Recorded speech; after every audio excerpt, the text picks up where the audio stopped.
Good morning and welcome to sentencingstats.com, your number one online resource for federal sentencing data and analysis.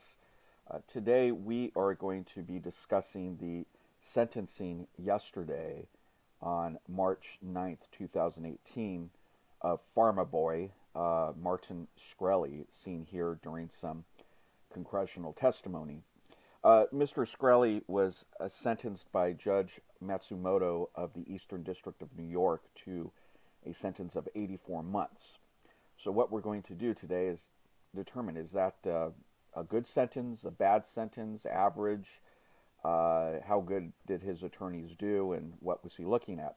Well, first off, before we begin, we're going to just look at an overall analysis of what's been going on in sentencing generally since 2006, which was just the year after the Booker decision, which rendered the federal sentencing guidelines merely advisory. What these lines indicate, the vertical columns here, are the number of individuals sentenced each year. About 67,000 in 2006, rose up to 77,000 in 2011, and has dropped back down to 62,000 as of 2017. And what we do at sentencingstats.com is we have access to all that data, at least up to 2016. The Commission has not yet released or published its data file for 2017, although it's published its source book recently, and that was the source of our last discussion a few days ago, was when we reviewed the statistics from the source book for 2017. At any rate, we have data for approximately 850,000 individuals sentenced for all types of federal offenses from 2006 through 2016, and that's what this diagram shows, or this chart shows, as a representation of that. At any rate, the blue line here indicates how frequently judges are sentencing within the applicable guideline range. As you can see, it was about 60% in 2016 and has dropped off quite a bit. As of last year, only less than half of sentences were imposed within the applicable guidelines range, which actually represents a slight increase from 2014. The red line are below the frequency of below guideline sentences as the result of a government motion. Generally, the motion is brought pursuant to what's called 5K 1.1, which is a motion for downward departure due to cooperation.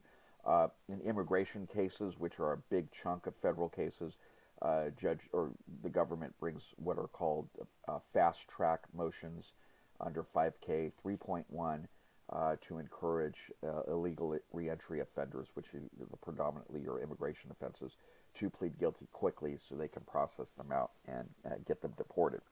So at any rate, those have been on the rise, the 5K 1.1, the cooperation downward departures, as well as the 5K 3.1 for fast-track departures have been on the rise a bit from 2006. There was a high point here in 2014. It's dropped back down just a little bit to 2017. We have about 28.58%. So in just over a quarter of the cases, people are getting below guideline sentences as a result of a government motion.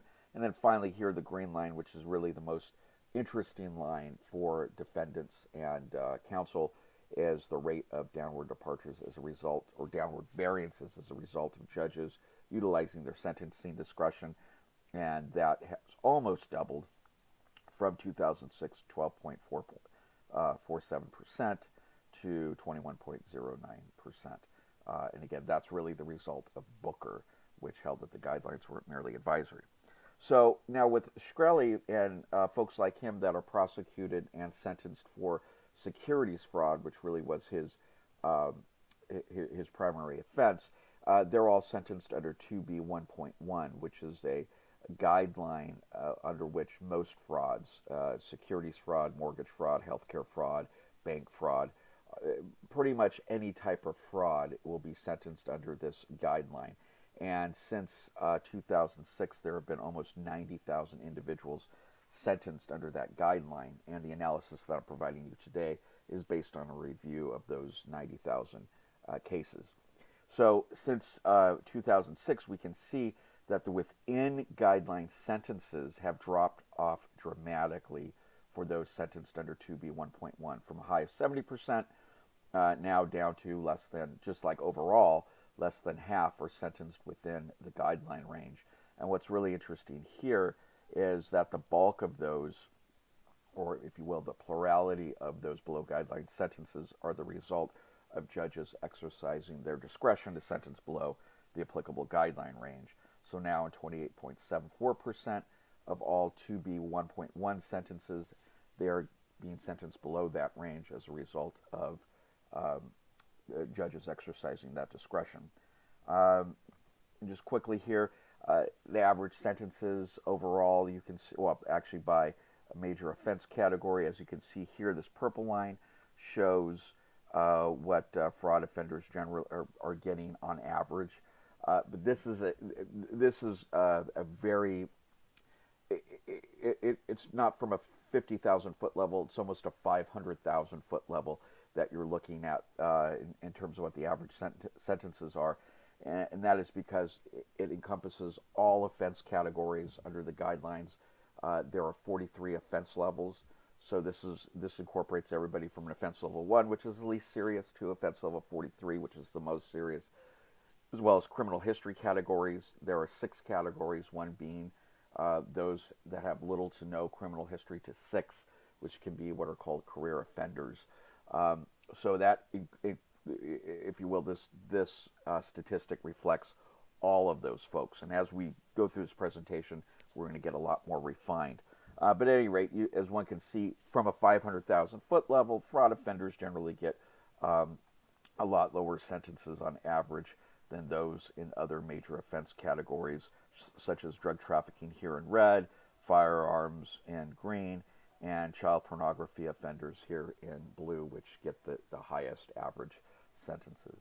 So we're going to drill down here, and the reason why this is important is judges at the federal level are directed by statute to try to avoid, to do many things, consider the guidelines and what have you, but also to try to avoid what's called unwarranted sentencing disparity, as well as try to calibrate the sentence proportional to the seriousness of the offense, as well as the history and characteristics of the offender.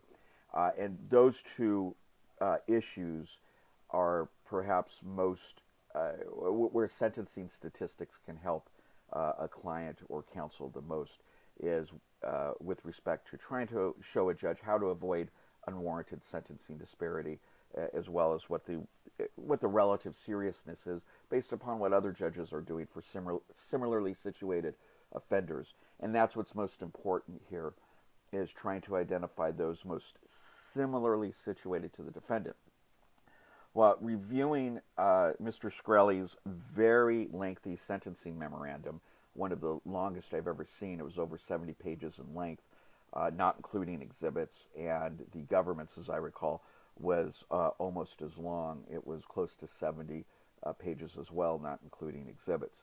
So this was a heavily litigated sentencing, needless to say, and that's not, notwithstanding the trial, all the litigation that went into the trial and pretrial and what have you.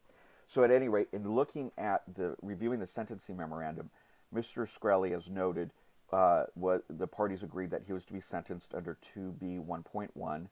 His final offense level was quite high, offense level 41. And again, the guidelines table, the sentencing table, only goes up to 43, with 43 being life.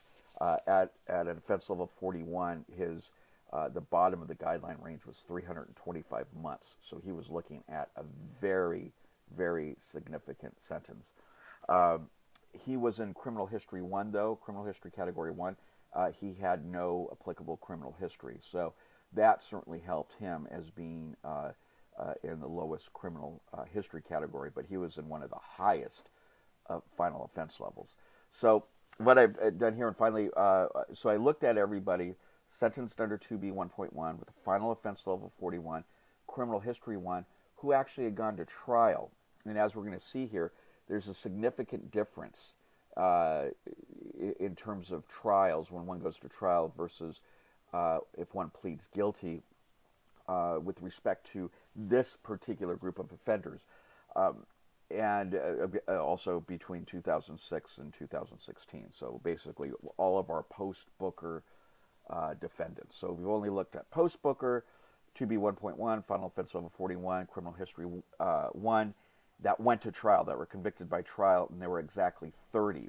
So these are perhaps not just similarly situated for guidelines application purposes to Mr. Shkreli, they are identical.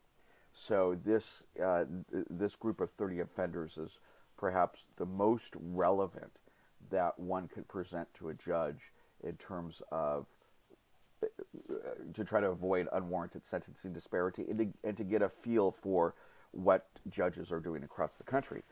Now, some may be tempted to just report on, let's say, the median or the mean number, the median or the average, the mean.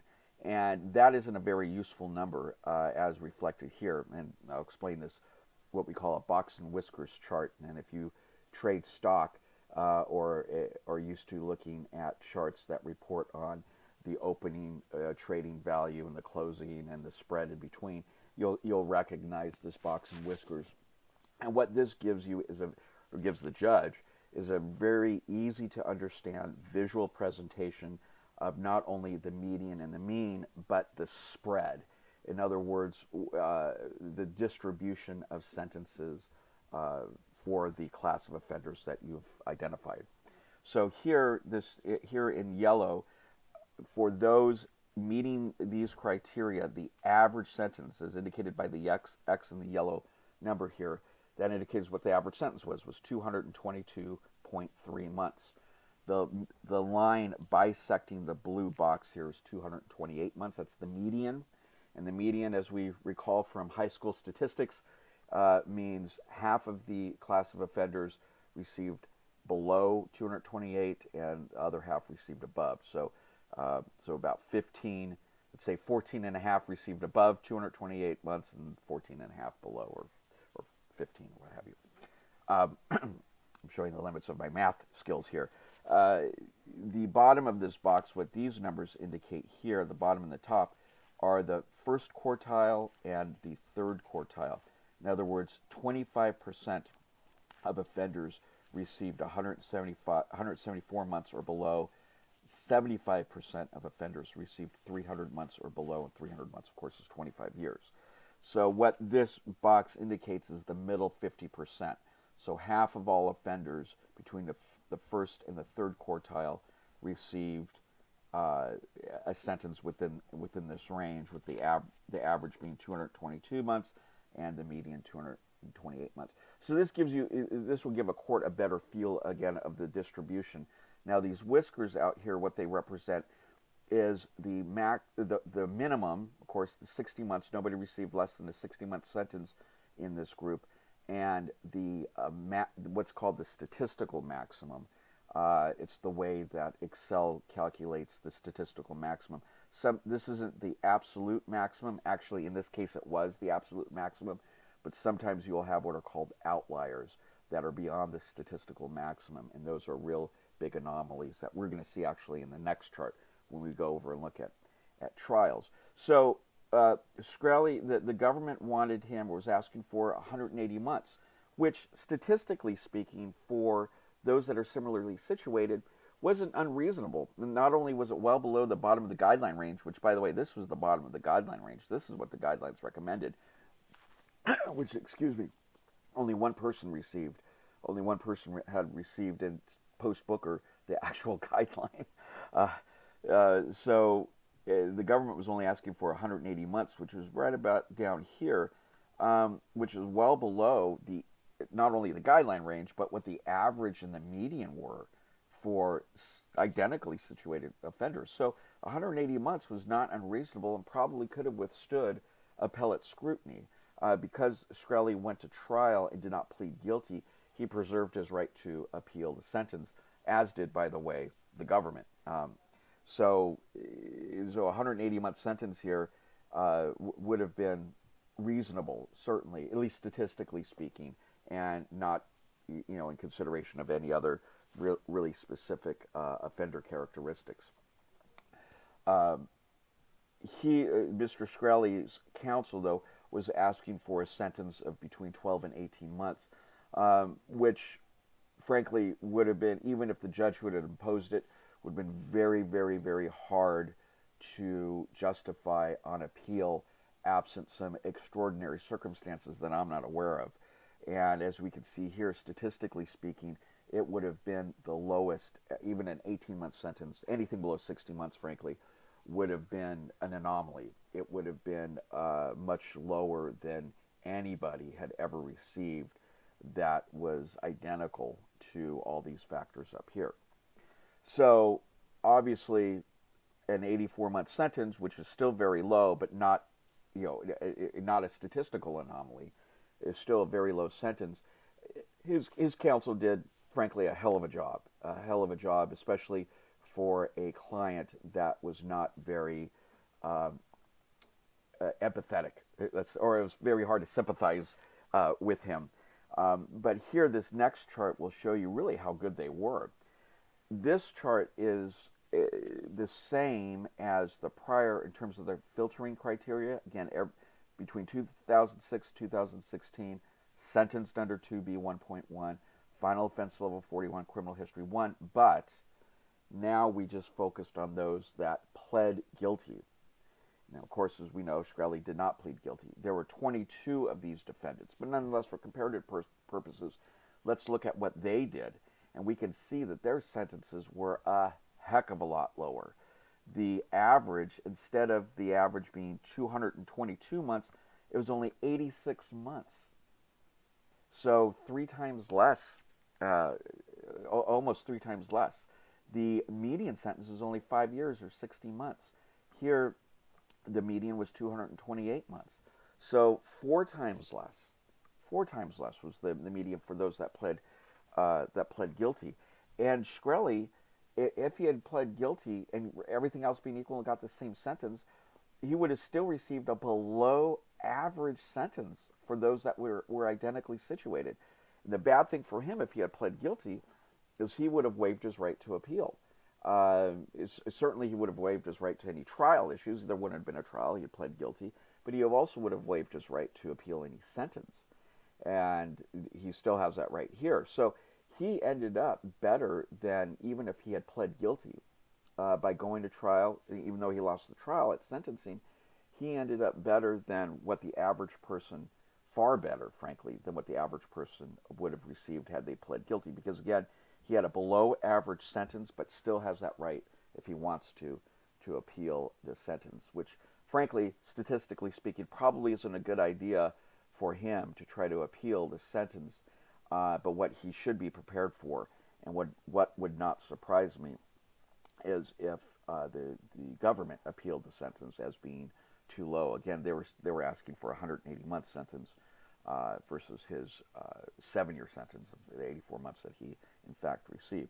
But here, even if he had pled guilty, the chances of getting a 12 to 18-month sentence still was unlikely. It was below even the first quartile. So even those that plead guilty, which very often do receive downward departures for substantial assistance, that includes these 22 cases here that we've identified, include those that received 5K 1.1s for substantial assistance. Even including all those folks here, a 12 to 18-month sentence really, frankly, was unreasonable. And that's something that counsel really needs to be careful of when they are advocating for their client on a particular sentence, because if you get too low from a statistical perspective, you start to lose credibility with the court. And that's why it's important beforehand to actually utilize statistics and review them and see what courts across the country are doing. Now, one added thing that we are able to do here at Sentencing Stats that you can't do with the Commission's data is go in and drill down judge specific and look at what judges actually are doing in specific cases. The Commission does not publish its judge identifiers or defendant identifiers when it publishes its data files. So what we do is we scour the dockets, and we can extract sentencing data from those dockets. But those dockets, what they don't have, unfortunately, or it's difficult to extract, is the actual offense levels of the defendants. Sometimes you can extract those, very time consuming though, looking at sentencing memoranda or sentencing transcripts to the extent that they're available. But nonetheless, you can get, even without knowing what the offense level is for particular defendants, you can still find out how judges are sentencing under at least particular guidelines overall. And so what we've done here is we looked at Judge Matsumoto, again, 2006 through 2016, and just focused on her fraud sentences. And we were able to identify 48 fraud sentences. Now, these are all types of offense levels. They could be anywhere from a 1 to a 43, and all types of criminal history categories. So we lumped all of them back in. So in some sense, it's similar to when we were looking at our averages here, or actually a better one is when we were looking at, well, I guess no, this would be the better one to the better chart to compare it to. What we're looking at here is basically, as I noted before, all defendants sentenced under 2B1.1 here in this purple line, regardless of final offense level and criminal history category. So in that regard, this is basically a microcosm of that larger chart that we just looked at. We just focus here on Judge Matsumoto, all fraud cases and only fraud cases, and we identified those 48. By the way, 7 of those were time served, so we were unable to identify exactly how much time they served, so the value was unknown.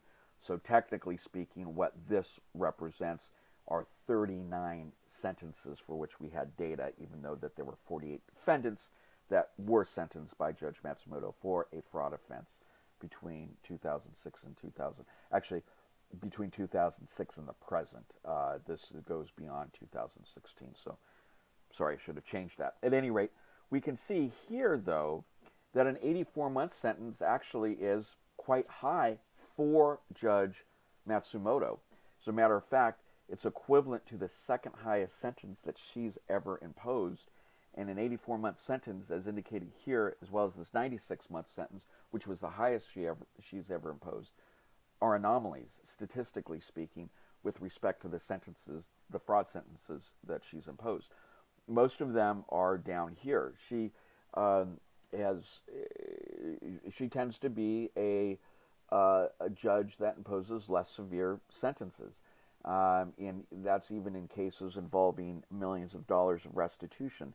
Many of these cases, I should say many, but there were about 4 or 5 of these cases that involved more than $1 million in restitution, and one of the cases involved $96 million in restitution. So Shkreli's sentence relative to Judge Matsumoto was an anomaly, and very high, very significant. And that may be something worth pointing out should the government appeal, that Shkreli's counsel would be well advised to present to the Second Circuit, to be the Court of Appeals for that district, to try to justify Judge Matsumoto's sentencing, and that she imposed a sentence that comported with the statute, that voided unwarranted sentencing disparity based upon whatever factors that she actually identified in her sentencing decision from yesterday. The transcript's not available, so we don't know what she actually focused on. It was a 2.5-hour sentencing, from what I understand. But the point simply is that looking at the sentences that she's imposed, a significant sentence nonetheless, even though nationally, and that really is what the guidelines are concerned with, nationally, he got a very, very light sentence, relatively speaking, because again, this is the group of offenders to whom he is identically situated for guidelines application purposes.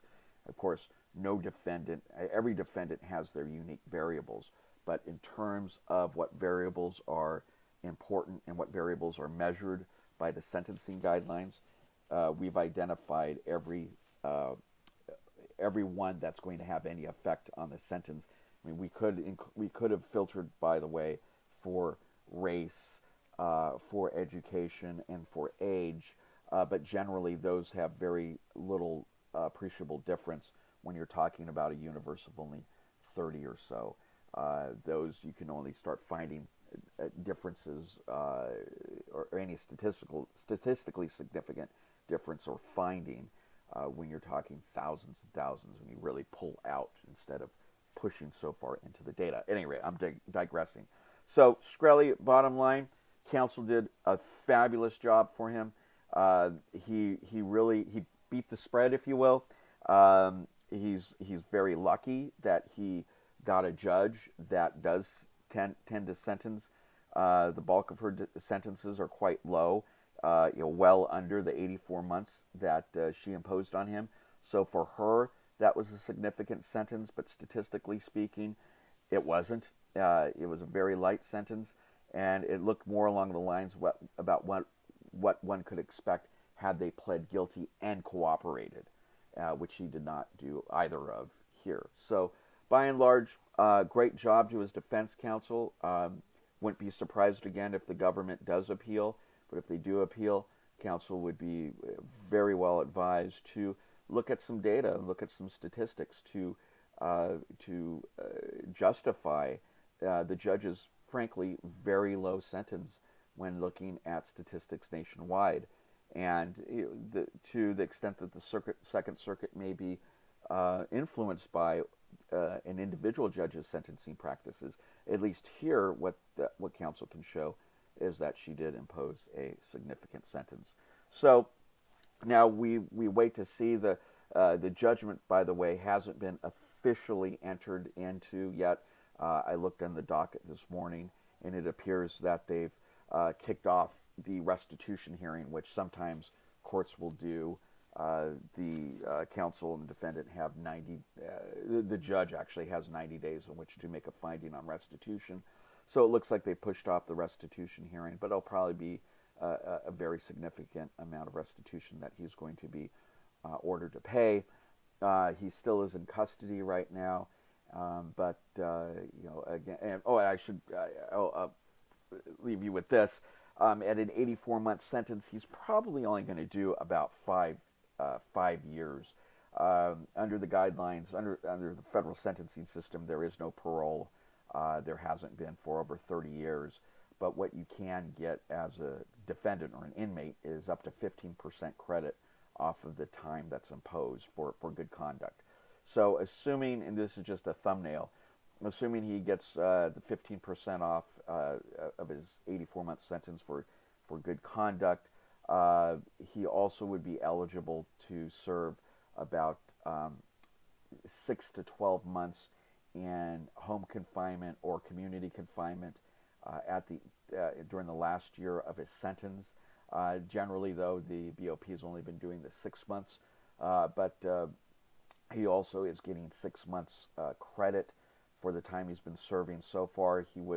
His bond was revoked when he posted some very ill-advised posting about Hillary Clinton on Facebook several months ago, and that got his bond revoked. So he was remanded into custody back then and remains in custody, and from what I understand, he's going to get 6 months credit already against his 84-month sentence for the time he's been in. So just a thumbnail sketch without boring you with any more of the mathematical details.